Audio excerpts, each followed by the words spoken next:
ದೇವರು ನಮಗೆ ಕೊಟ್ಟಿರುವುದು ಎರಡು ಆಯ್ಕೆ, ಒಂದು ಕೊಟ್ಟೋಗೋದು, ಒಂದು ಬಿಟ್ಟು ಹೋಗುವಂಥದ್ದು.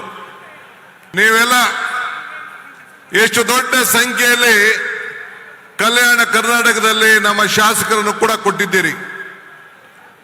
140 ಜನ ಶಾಸಕರನ್ನು ಆಯ್ಕೆ ಮಾಡಿ ವಿಧಾನಸೌಧಕ್ಕೆ ಕಳಿಸ್ಕೊಟ್ಟಿದ್ದೀರಿ. ಕಳಿಸ್ಕೊಟ್ಟಂತ ಮೊದಲನೇ ದಿನ ನಿಮ್ಮ ಋಣವನ್ನು ತೀರಿಸುವಂತ ಕೆಲಸವನ್ನ ನಾವು ಮಾಡ್ಕೊಂಡು ನಾವು ಬಂದಿದ್ದೇವೆ.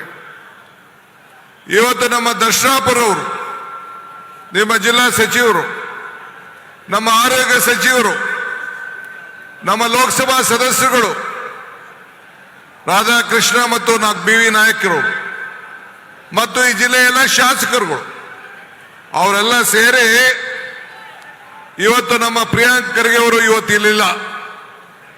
ಅಜಯ್ ಸಿಂಗ್ ರವರು ಕಲ್ಯಾಣ ಕರ್ನಾಟಕದ ಅಧ್ಯಕ್ಷ ಕೆಲಸ ಮಾಡ್ತಾ ಇದ್ದಾರೆ. ಕಲ್ಯಾಣದ ಪಥ ಅಭಿವೃದ್ಧಿಯ ರಥ ಆಗಿ ಇವತ್ತು ಉಳ್ಕೊಂಡಿದೆ.